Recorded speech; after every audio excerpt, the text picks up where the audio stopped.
Hello, everybody. Welcome to the Better You podcast.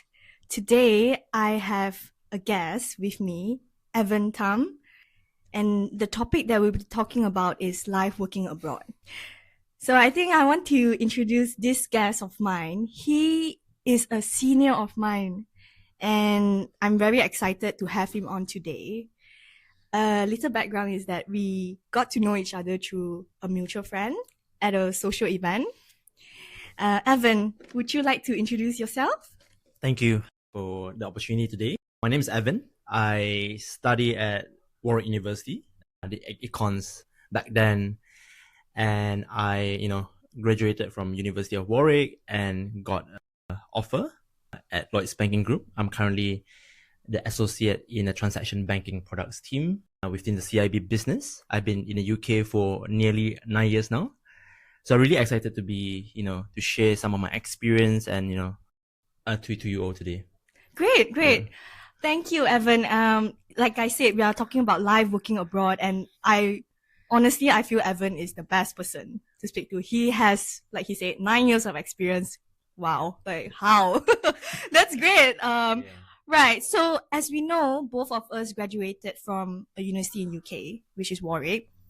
Can I just ask you then, to start off, what inspired you to choose staying in the UK to work instead of Malaysia? Of course, yeah. I think the decision for me to stay in the UK is driven by a few key factors. First, I studied economics at Warwick University, and one thing that always stood out to me was how London is the financial hub of Europe, where global finance really thrives. So I know that being in such an environment will give me a lot of new opportunities for my career growth.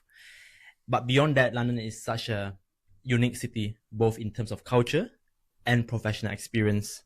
It is diverse, as you know. When you walk across London, the streets, you can see different people from different background. And I was really excited about the idea of working in such a global city where you can meet and collaborate with people of different backgrounds. So that experience alone of interacting with different people gave me a fresh perspective. And I know that this is something that I wanted to be part of when I started my career. And finally, my long-term goal is contribute back to Malaysia. I believe that staying in London a few years will give me that competitive edge when I return back to Malaysia. The exposure to international market, getting to know people and, getting involved in projects that are way more interesting. I believe that this will give me a fresh perspective when I return back to Malaysia one day. Amazing. Yeah, I'm sure like with 9 years of experience, you've already gained so much experience and grown so much in your career and own personal life. I think for me, what inspired me to stay in the UK is definitely the career growth that I can have and a lot of things that you've mentioned, like experience and financial hub. So that's great. What do you love most about working in the UK then? Yeah, I think there are three parts that I want to break down. First, I hope you can agree with me, is the work-life balance and the flexibility, right? In London where I work, my company supports hybrid schedule. So what it means is that I have to go to office at least 2 times a week. Then I can work remotely, and that really gives me life outside of work. I can do sports, I can do things that I really enjoy. Second is the richness of life in London. As you know, London is always buzzing. You can watch West End Theatre, you can enjoy the parks, you can grab coffee in the high street stores. There's so much things going on, right? And the peace here is amazing, especially when you start your career in such a global city. So I think the city itself has so much to offer. And the last point is the sort of extracurricular involvement that I get to involve in. So global city means more opportunities, right? I get to involve in so much opportunities. For instance, I'm heavily involved in one of the pro bono organization called Malaysia Link UK. So for context, it is an organization that helps to promote bilateral trade between UK and ASEAN, and also in Malaysia. But also I'm very passionate about youth empowerment. So I've done mentoring, mentor a few students to help them to get to the career ladder that they want to as well. So I think those are 3 key reasons that, I love most about working in the UK. How about you? So for me, I think it's definitely the culture. Yeah. So having also worked in the UK for quite some time now, like I get to go to work and just interact with so many people from different backgrounds. Like they can be from Yeah. Ireland, they can Mm. be from across different parts of the Yeah. world. And I also have like Malaysian colleagues. Mm. So it's great to see everyone coming together, in this financial hub, Yeah. London. And interesting, like the thing that you've brought up about pro bono activity. Yeah. That's actually something that I want to do in the long future, like having my own NGO. Yeah. And in terms of the education sector. So I think in terms of mentoring and all, that's fantastic work you're doing. Yeah. Moving on then, I would like to ask you, how is your experience then in terms of work-life balance in UK? I think you've answered that. Yeah. I think just to summarize, I think pretty good so far. So Lloyds Bank is a British bank, so I would say, we have a really good work-life balance in terms of the flexibility to work from home and go to office. So currently I'm going to office twice, 2 times to 3 times a week. And what they already emphasize is, when you go to office, you collaborate with people and have catch-ups over coffee, and just to make sure that you maximize the face time. So I think that's great. To work in the UK, you have so much more free time to explore your interests outside of work. And how about your company? How is the work-life balance for you? Yeah. For me, I'm in the accounting sector. I think for me, work-life balance it's not too bad actually. Yeah. I think I feel more coming from, having to balance work and study. Okay, yeah. Professional qualification. Yes, correct. Because I'm now working towards qualifying as a chartered accountant. So I think that takes up a lot of my time. Yeah. But I do agree when you were saying like, having that opportunity in the UK to interact with people maybe from different streams. Correct. And, just to get to know the business as a whole. It stimulates me and I've learned a lot also. Yeah. Interesting, yeah. How can someone prepare themselves mentally and emotionally for working in a foreign country? Yeah, I think, we have to agree that it is far away from home. 7 hours difference, 13 hours flight. So it can be challenging. So for me, moving to London from Malaysia is exciting, but, first few years was really challenging in terms of, the cultural differences. The food is not as great as compared to back home. Nasi lemak and all those, you have to, forgo that. And sometimes occasional homesickness as well. So I think what helped me the most is you have to find your own group of friends, strong support network that really, be there for you when, during your ups and downs, really. And explore, having that community really helps me to get connected with home. So I think just to bring it to life, back in Warwick, I joined Warwick Malaysian Society to, get involved in all those different organizations. Then currently when I'm working, I get involved in, Malaysia Link UK, the pro bono organization, which is more corporate, but also, makes me appreciate Malaysia more when I'm in a foreign country. So I think as a whole, I think it's not easy, but just have to have a strong network of friends that will support you. 100%. 100%. I totally agree with this. Like, I feel like I have a few friend groups, but I tend to draw towards my Malaysian gang. So I think that's what reminds you of home, especially when you're so far away and, when the winter blues come, like you feel... Go back to Malaysia. Yeah. you miss the hot weather in Malaysia. You miss the food and all. So I think really good points. And I do resonate a lot with having that group of friends that, and let's say straight out of uni, they all go back, right, to Malaysia. It's fine. You can still build a network here. You can still find people, and like in your community, like the Malaysia Link, I think that's a great platform for people to start connecting. So listeners out there, if you've not joined, please join. I completely agree. I think, it's hard, but, you just have to find your right group of friends that will support you. And one thing I realize is every year, 1 or 2 of my friends will leave the country. And over the time, you have to make friend groups, and have to admit that, as you grow older, it's a bit harder to make friends, right? And you just have to find the right community. Yeah, it's okay. Don't be afraid. Put yourself out there. Correct, Go for all these social events. And just have fun. Next question. What are some tips to grow your career in the UK? Yeah, so for me, 3 tips, right? First is to grow your network. Second, build credibility and trust through your actions. And third, get involved and market your personal brand. So I will sort of deep dive into each of the points that I've mentioned. So first, grow your network. So in finance and banking, everyone know each other. So, it's a very small group, right? And in order to get to where you want, it's all about who you know. It's a famous LinkedIn quote, right? It's about who you know, how to get the first job. So I think from day one, focus on building good relationship with the network, the banking network. If you want to join banking, for instance, if you want to join consulting, then you have to pivot to that area.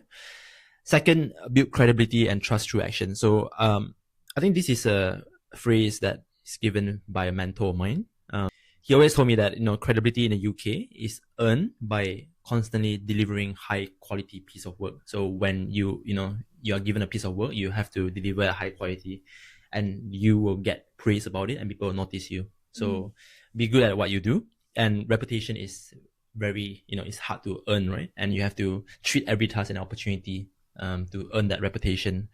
So that's second point. Third point is actively involved in different things and market your personal brand. So how I did it is, get involved in, projects that interest you. And, in my organizations, there are different networks as well. So you can get involved in different networks to build your circle, right? And platforms like LinkedIn is often underused. So make sure that LinkedIn, update your LinkedIn, make sure that you have your personal branding. So I think platform like this will help you to sort of, reach your audiences, and, post insight regularly to engage your audience. So I know that you are quite active in LinkedIn with all these podcasts. So are there any tips from your experience, at least for your listener, how to grow your career in the UK? 100%. Yeah. I think what you've said, everything I echo 100% because LinkedIn, I feel, is social media right now. It's such a great way. It's free of charge and anyone can use it anywhere in the world. So take advantage of that LinkedIn platform, grow your career, connect with people, any alumni, any mentors, build your circle. That's one. Second is I totally see your point about building the trust through your performance. Because from my experience, when you are able to gain the trust of your managers and all, naturally people would think about you first when it comes to new projects. Yeah. And that is the easiest way, I would say, to grow your career, right? Exactly, to have that 100%. Specialism, right? And then the last one is social events. And I recently met Avan at the latest social event. So it's is it the BMS one? The British, yes. Yeah, BMS. BMS stands for British Malaysian Society. We met in is it Christmas event, right? I think Christmas. Christmas, yeah. Do ASEAN during Christmas, yeah. Correct. So it's great because through those events, it's some people that you've not seen for some time pops up, and, and it's like you have that chance to continue that connection and just catch up with people. I think that's good, and also build new connections from that event, and someone might know someone else who at that moment you might need help in, or they are able to connect you. So it's just very interesting. It's a great way to further your career. Exactly. Good point. All right, so I think this would be very helpful for the listeners who are seeking to work in the UK. So what would you say are the tips to stand out in their CV or cover letters for those applying for jobs now in the UK? One of the most important things that I've learned in my career, that I can't stress enough, is preparation is everything when it comes to job application. So a lot of people don't realize that application windows for top firms, right, can open months in advance. So you have to start really early in your job application. So one of my tips is to research the company that you want to enter properly. Not just their website, but their press release, their social media presence, and employee reviews via Glassdoor or all those websites that you heard of. So I think understanding the company values can help you to craft a tailored CV to make sure that you can stand out and align your sort of CV with their goals, right? So that's the first point. Second point, when it talks about CV, you can't just submit your CV to any firms, but you have to make sure that it's customizable, right? Make sure that you customize your CV for each application. So what it means is that if you apply for BDO, you have to make sure that it's tailored to BDO's values and cultures. So just make sure that you give specific examples, demonstrate that you have the ability to perform, and the pro tips is always use keywords from the job description. So that's the second point. Then third point on your cover letter. So how you can really add value is bring in some personality, right? So go deeper and talk about why you want to work with that company. And, for me, when I apply for Lloyd's, I bring in some really personal experience of, how my banking experience was with Lloyd's. And that really set me apart from thousands of applicants that want to step foot in a bank, right?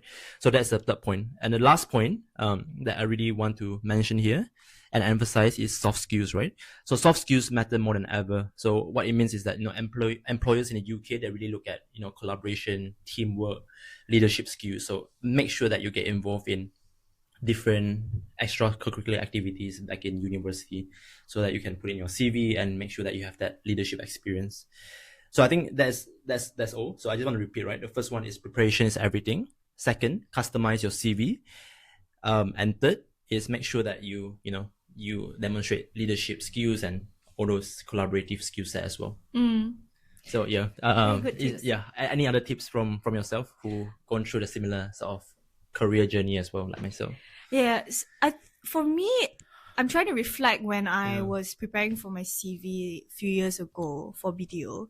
I think what has helped me, from my point of view, how I can add value to the firm, which is what you say, like, you're showing your leadership skills. And also I brought up the fact that I really admired the BDO core values. Everyone is always talking about the company, what it does, what the business is. But maybe if you want to stand out, perhaps do something that not many people do. So bring out the core values and reflect like your past experience. How was that demonstrated through those experiences? I agree also with what Evan said about tailoring it to the specific company or even to the specific industry. So I remember when I was applying for jobs, I wasn't only just applying to accounting jobs because I did economics. I was also interested in the banking sector, right? So I had CVs that were for accounting jobs and another one that I changed for banking. So that is a very good tip, and it's a must actually, because that's going to filter out if you do not do that, the likelihood of your application going through is quite unlikely. There's been a lot of changes in the working visa as we all know. How difficult then would you say is to secure a work visa, and what should applicants be aware of at the moment? I think it has become very challenging, especially if you are on a graduate visa and looking to transition. So the current context in the UK is the current graduate visa has been cut from 2 years to just 18 months. And that gives graduate less breathing space to secure a sponsor role once the graduate visa expires. So my advice to all the listeners would be use your graduate visa, those 18 months, to gain relevant UK experience. And ideally switch into skilled worker position before your visa runs out, right? And just to put it out there, you have to target bigger firms like, the big banks or consulting or larger tech companies, because those are the only firms that sponsors your visas. And I can remember on top of my head, applications are quite expensive. So you have to find a bigger sort of companies that are willing to pay for that amount of fees.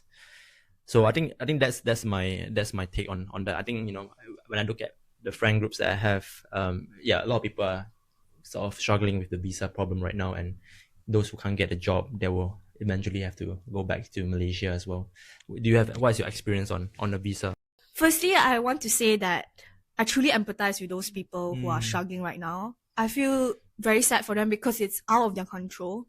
First, and I honestly wish them the best. What you just said about aiming for top companies, 100%, because companies need to have license to sponsor. So multinationals are more likely to have the funds to do so. So definitely aim high, aim big. And my tip is do not give up. I know it's really tough right now and it's really hard, but just go all out if you can. Just go all out and build that connections and see, and hopefully maybe we never know, like after your Yeah. graduate visa ends, you have the opportunity to secure a skilled visa. So I think Evan brought up a very good point about not wasting time and really take advantage of the 18 months of experience, because that is the time where you can really just build your experience, your skill sets, build connections, and hopefully all turns out well. Before your graduate visa expires, you would have already secured a skilled worker visa and can stay in the UK. Yeah, I think on a hindsight, right? If you don't get a job after the graduate visa expire, don't give up as well. There are job opportunities in Malaysia. We have shortage in terms of talent as well. So contribute back to Malaysia, and I think that 18 months of experience will give you a competitive advantage as well, right? In the Malaysia job market, because Malaysia needs you, and you will definitely bring something different to the table as well when you join corporate or whatever industry that you join in. Yes, for sure. Because Evan and I were both UK students, so we know how it feels, and it must be so much more challenging for those listeners out there who are just graduated or who are graduating. So I just want to say, just always remember that you've done your best and you are already so bright. Like having the opportunity to come to the UK to study is not easy. You've already went through so much applications to get that position in uni. You can also get the job, and don't give up. Malaysia is home. Yeah. There's always the opportunity out there for you, a job for you. So exactly. Yeah. Great. This one is a long-term question that I have for Evan. Do you see yourself settling down in UK or Malaysia in the long run? Malaysia for sure. I love London, but Malaysia is still home for me. Having said that, I've been here for 9 years. I have experienced what I need to experience, travel the world, and get to meet so many people. So I really appreciate and value the experience that I've been here, the energy that London offers, the career opportunities that I have in my corporate world. And the growth that I've seen myself 9 years ago and 9 years after really defines me, and it's really different. So I love Malaysia, and I think that I want to go back eventually, and Malaysia has so much to offer as well as a country. Yeah. How about you? Are you planning to stay here or go back to Malaysia eventually? Well, firstly, I'm not 9 years yet. So I think I'm still quite a baby in the UK. I think at least for the short term, I want to grow my career after I qualify. But maybe in the long term, I might go back to Malaysia because it's home. I think it's also very dependent on, my partner. If I do settle down with someone who's a local here, I might consider starting the family here, or maybe go back to Malaysia. But it's something very far away from me. I'm more towards right now focusing on career, pass all my exams and see where it goes. Last but not least, what's one piece of advice you like to give someone looking to move to the UK for work or starting the job hunting process? So my one piece of advice would be to start your application early, prepare and embrace the journey. It won't be smooth, but trust me, once you land that job, every single effort that you put in will be worth it. Wow. Yeah, how about you, Bashir? What is the one piece of advice that you want to give to your listener today? Good closing note. I would say my advice is just be yourself, and that will reflect in the application. Don't try to be somebody, or don't try to, have that model of a finance person has to be so and so. Because if you are not being authentic to yourself, when it comes to the interview stage, you can have already passed so many stages, but it's very visible to the recruiter, whether you are passionate about the job or not. So my one piece of advice is do your research and let everything else flow. Yeah, that's really good. Be yourself, yeah. Be authentic. I think that's a key, right? Yeah. All right. That's a great session that we had, Evan. Thank you for joining. Thank you for the opportunities today. I think that the platform that you are doing is amazing. It will inspire a lot of listeners, to hear our experiences and hopefully take this piece of experience into the application journey. And I just want to tell all of you that you are not alone in this journey. The job market is tough. We have to admit that, but just take it one step at a time, and you will slowly get there. Amazing. I also want to say you are doing your best. And if there's any questions or if you like any tips, feel free to reach out to either me or Evan on LinkedIn. How can we find you, Evan? Yeah, you can find me in LinkedIn. You can just drop me a message, and hopefully I can help you at some point. Amazing. Thank you all. Don't forget to subscribe, like, and comment. Bye. Bye.